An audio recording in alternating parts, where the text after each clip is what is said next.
یکای ضریب گذردهی الکتریکی خلای اپسیلون صفر در سیستم اس آی میشه کولوم به نماده بر نیوتن متر مربع. بعدی اگر بارهای الکتریکی دو جسم همنام باشند نیروی بین دو جسم نقطه جیم. اگر بارهای الکتریکی دو جسم همنام باشند نیروی بین دو جسم همنام میشه چی؟ جاذبه یا چی؟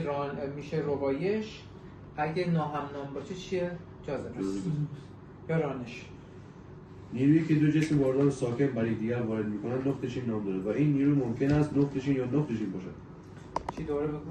نیرویی که دو جسم باردار ساکن بر یکدیگر وارد می‌کنند نقطه چین نام دارد. نیروی چی دیگه؟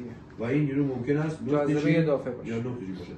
ژول بر کلون را نقطه چین گوید. ژول بر کولوم میشه ولت. بله. یکای نیروی محرکه نقطه چین بر نقطه چین است. این که توی فصل 2 هست میشه همون بحث ولت که چی؟ ژول بر کولون. ژول بر ثانیه بچا واتا. ژول بر کولون چی بچا؟ ولت میشه. چون همون دلتا یو ای بر کیو میشد دیگه. دلتا وی. برو. وقتی که در باتری از پایانی مثبت باتری به پایانی منفی آن برویم پتانسیل الکتریکی نقطه چین می‌یابد. خب خواهش. از کجا گفتی؟ مثبت از مثبت منفی. پتانسیل کاهش بده. حرکت در جهت میدان الکتریکی باعث نقطه چین پتانسیل الکتریکی در جهت میدان پتانسیل کاهش بده. چون مثلا منفی داریم میگیم دیگه. و بعد حرکت در خلاف جهت میدان الکتریکی باعث نقطه چین پتانسیل الکتریکی میشه. افزایش.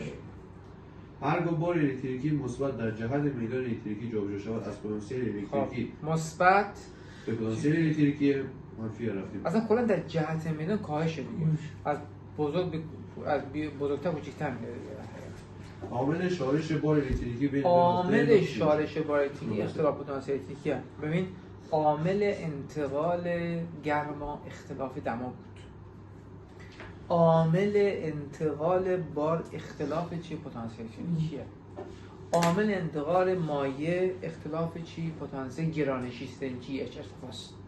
یه قطره بالا باشه، یه تانکر رو پایین باشه، جی اچ ارتفاع چی بیشتره؟ اون قطره بیشتره، پس اون بالا میاد پایین. فهمیدی؟